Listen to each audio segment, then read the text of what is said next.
The morning Marcus Hale found her, the woods were still. Not the kind of still that feels peaceful, not birdsong and soft wind through pine needles. This was the other kind, the kind that presses against your ears like cotton. The kind that makes former operators instinctively slow their breathing and drop their hand to where a weapon used to hang. Marcus noticed it immediately. He always did.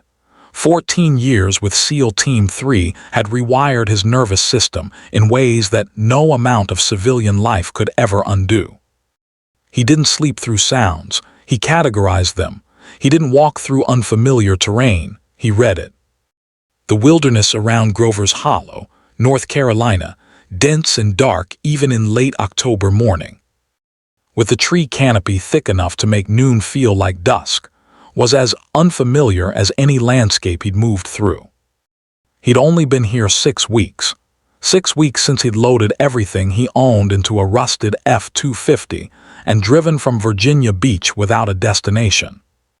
6 weeks since the last round of VA appointments, the last unanswered call from a brother who didn't know what to say to him anymore.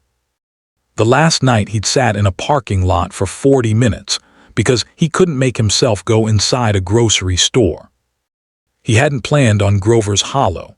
He'd simply run out of road and stopped. The cabin he rented was $14 a night over what he could comfortably afford, but it sat at the edge of a tree line with no neighbors visible from the porch, and that had been enough.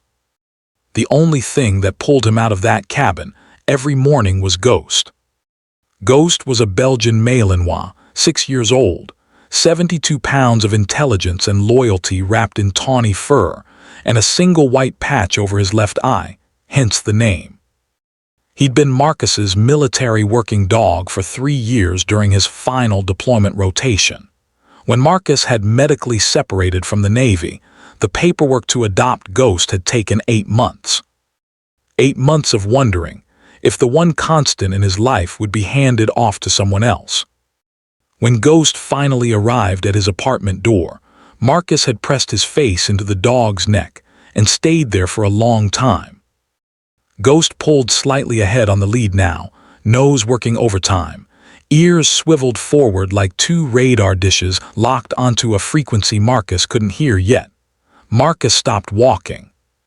He'd learned years ago to trust Ghost's instincts faster than his own. The dog's body language had a language all its own: tail position, muscle tension along the spine, the particular angle of his ears, and right now, everything was saying, "Something is wrong up ahead." "Seek," Marcus said quietly. One word. Ghost understood. The dog moved forward with purpose, low and deliberate, and Marcus followed at a controlled pace, eyes sweeping through the undergrowth. The morning light was gray and diffuse, filtering down through the October canopy in thin, cold columns. His breath made small clouds. His boots were quiet on the wet leaf floor. He smelled it before he saw it: blood. Faint but unmistakable, that copper iron heaviness that humans can barely detect, but that Marcus, after years of close quarters experience, recognized in his bones. Ghost had already stopped.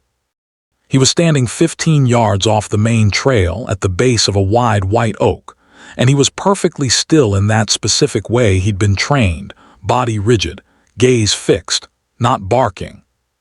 Just marking the location and waiting for his handler. Marcus crossed to him in 10 seconds. She was sitting at the base of the tree with her back against the bark, her wrists bound behind it with what looked like zip ties and a length of paracord wound multiple times around. Her ankles crossed and zip-tied together as well. She was wearing a uniform, dark navy tactical pants, a long-sleeve moisture-wicking shirt that had once been black but was now torn and stained across the left shoulder and ribs. A badge holder on a lanyard empty. Her hair was dark and matted on one side where the blood had dried. She was unconscious but breathing. He could see the shallow rise and fall of her chest.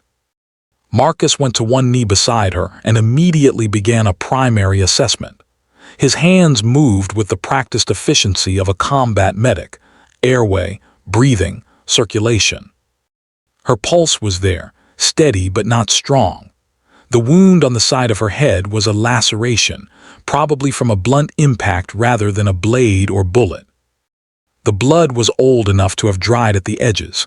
She'd been here a while. She was a cop, female, mid-30s maybe. She wore no outer vest. It had probably been stripped, but the pants, the shirt, the positioning of her badge holder and the heavy-duty boots told him everything. This wasn't a hiker. This wasn't a random person who'd wandered into trouble. Someone had deliberately disabled a law enforcement officer and left her in the middle of the woods. Marcus pulled the fixed blade from his boot, an old habit he'd never broken, and cut the paracord first, then worked the zip ties from her wrists. Her hands were pale and cold. He checked her fingers for circulation. Then he cut the ankle restraints. She groaned. Her eyes moved under closed lids. "Hey," he said, keeping his voice low and even. "You're safe. I've got you. Don't move fast."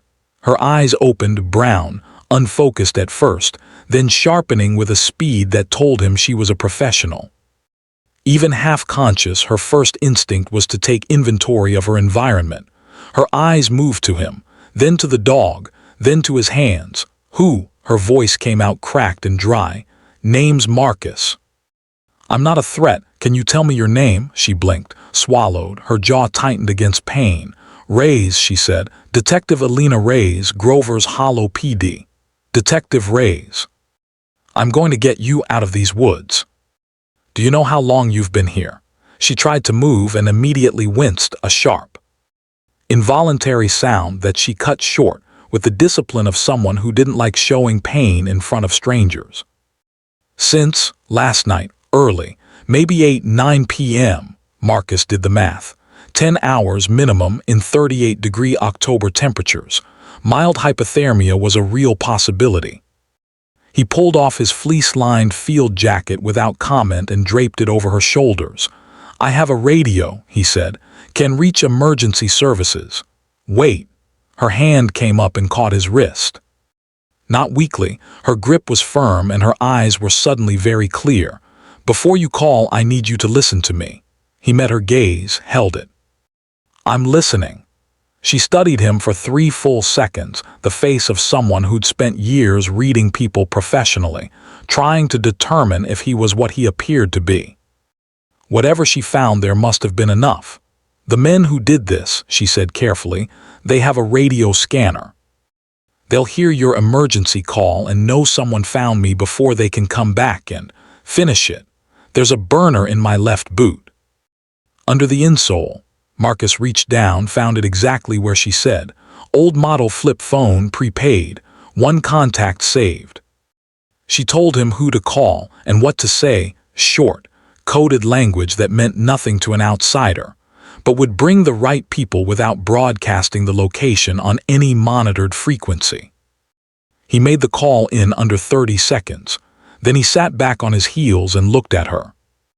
In the growing gray morning light, with his jacket over her shoulders and dried blood in her hair, Elena Reyes looked like someone who had been through a specific kind of fire. Not just last night. The way she held herself, the way she processed the situation with her eyes still moving, still mapping. This wasn't her first impossible situation. "How'd you end up out here?" he asked. She exhaled slowly.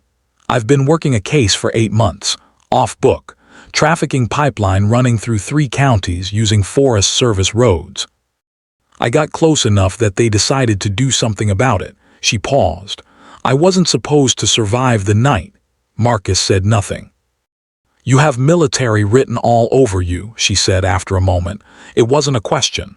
"Navy," he said.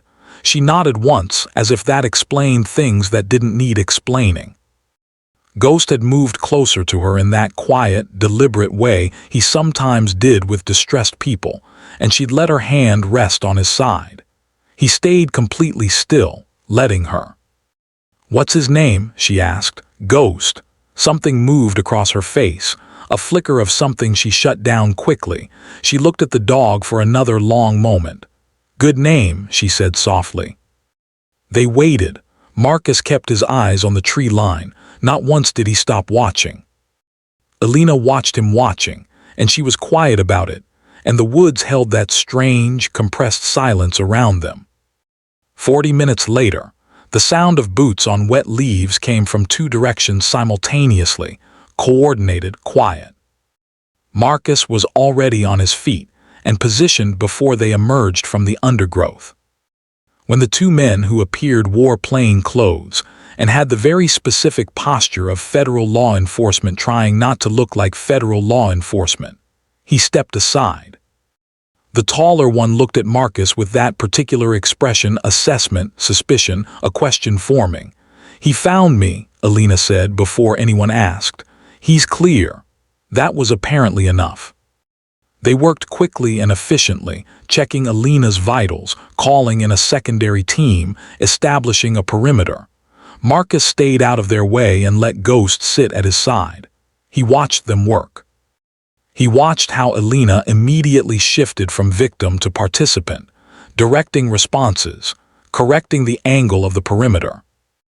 Already thinking 3 moves ahead despite the blood dried in her hair and the bruises forming along her jaw.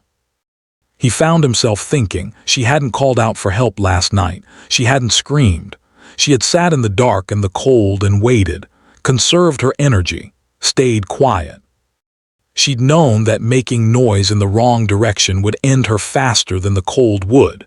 That kind of training, that kind of discipline, it didn't come from a classroom. One of the federal agents approached Marcus as the medical team arrived. Young guy, clean jacket, the practiced blankness of someone trying to seem like they were asking casual questions. "You the one who found her?" "Yes." "And you are?" "Marcus Hale. I rent the Dillard cabin about a mile east. I was walking my dog." The agent wrote something down. "What made you come off the main trail?" Marcus glanced at Ghost. "He did." The agent looked at the dog skeptically. Ghost looked back at the agent with calm, ancient eyes. "We'll need a statement," the agent said. "You know where to find me." The agent opened his mouth to say something else, then seemed to think better of it and walked back toward the medical team. Marcus began to gather himself to leave. His work here was done. The right people were here now. Alina was in safe hands. "Hale," he turned. Alina was on her feet barely, leaning on one of the medics but upright through sheer will. She'd refused the stretcher, apparently. She was looking at him across the small clearing with her jacket, his jacket still on her shoulders. "What unit?" she asked. "SEAL Team 3. Foxtrot Platoon." The silence that followed was a half-second longer than it should have been. Alina's expression didn't change exactly, but something in it shifted, deepened, like a lake that looks shallow until you see the light hit it differently. "Foxtrot Platoon," she repeated. The words were quiet, very quiet. "Yeah," Marcus held her gaze. "Why?" Alina was still for a long moment. Then she said, "My brother was in Foxtrot Platoon, Petty Officer 2nd Class Daniel Reyes. He deployed with you in 2019. The name landed in Marcus's chest like something physical. Daniel Reyes. He saw the face immediately, young, 26 at the time, built like he'd grown up carrying something heavy, which he had. Daniel Reyes had been the quietest man in the platoon. Not unfriendly, just economical with words, which Marcus had always respected. He'd been extraordinary in the water. Fearless in a way that wasn't recklessness. It was something else, something that came from knowing exactly who you were and what you were willing to give. In February of 2019, during a night raid on a coastal compound outside Aden, Yemen, Daniel Reyes had pushed another operator out of the fatal funnel of a doorway and taken the burst himself. 4 rounds.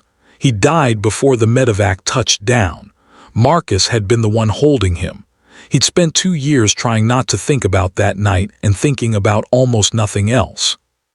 "Danny," Marcus said. The name came out low, almost involuntary. Alina's throat moved. She nodded once. "He wrote about you," she said, "in his letters home. He said you were the best operator he'd ever seen. Said you were the kind of person who made the people around you better just by taking the work seriously. She paused. Her voice was completely controlled, but the effort of keeping it that way was visible if you knew where to look. He also said you used to share your coffee with him when the command post ran out. Every morning, Marcus didn't say anything. His jaw was tight. The morning light was coming through the canopy in longer shafts now as the sun climbed, and the cold was just beginning to ease. And he stood in the middle of those woods with the weight of 2019 pressing down on him with a physical heaviness he felt in every part of his body. Ghost pressed against his leg. I was with him, Marcus said finally, at the end. I know. Elena's eyes were steady, unwavering. He was gone before I could get on a plane, my captain told me. He said that the man with him, she stopped, cleared her throat with precision, continued. He said the man holding him kept talking, kept his name in the air. So he'd know he wasn't alone. Something inside Marcus's chest fractured quietly, the way ice does when the temperature shifts, not a dramatic break but a slow, internal giving way that he'd been holding against for a very long time. He had not spoken about that night to anyone, not to the counselors, not to his brothers, not to the chaplain, not to the empty walls of his apartment in Virginia Beach. He had carried it in the specific way that men like him carry things without showing the weight, which doesn't make it lighter. It just makes your back hurt in ways doctors can't diagnose. He wasn't alone, Marcus said. No, Elena said. He wasn't. They stood 15 feet apart in those quiet woods with Ghost between them and the sound of federal agents working the perimeter behind them. And what passed between them was not closure. There is no such thing as closure, not really, not for losses that deep, but it was something. It was recognition. The specific, wordless understanding between two people who had both loved the same person and lost him, and carried that loss alone in their separate silences for years. Elena looked down at Ghost, back up at Marcus. He would have liked your dog, she said. Marcus looked at Ghost too. Thought about Daniel Reyes, knee-deep in red water outside Aden, quiet and steady and giving everything. Yeah, he said, he would have. One of the federal agents called Elena's name. She straightened, and for just a moment, Marcus saw the full weight of what she'd been carrying, not just last night tied to a tree in the cold, but the 8 months of working a case alone, because she couldn't trust the infrastructure around her. Because she had learned the hard way that doing right by the world sometimes means doing it by yourself in the dark with no one watching. He recognized that posture. He'd worn it for years. She started to shrug off his jacket. Keep it, he said. She stopped, looked at him. Return it later, he said. If you want. It wasn't an invitation exactly. It was more like a door left fractionally open in a wall that both of them had spent years making thicker. Elena seemed to understand the precise nature of what was being offered, which was just, you know where the cabin is. The door is not locked. She pulled the jacket back around her shoulders. 8 months before I close this case, she said, or I'm fired, whichever comes first. A pause. After that, Marcus nodded. That was enough. He turned and walked back toward the trail. Ghost fell into step beside him, close enough that his warm flank brushed against Marcus's hand with every other stride, a small, steady contact that the dog had always offered at the moments when it seemed most needed. The trail back to the cabin was a mile through thinning trees. Marcus walked it slowly, in no hurry. The morning had turned. The sky above the bare upper branches was pale blue now where it had been pewter an hour ago, and the temperature had climbed just enough to take the edge off the cold. A single hawk circled somewhere high overhead, riding a thermal, patient and unhurried, looking at everything below with the detached focus of something that had learned to see from a long distance. Marcus thought about Daniel Reyes, about the letters he'd apparently written home, about a young man in a combat zone who'd thought to mention, in a letter to his sister, that someone shared coffee with him in the mornings.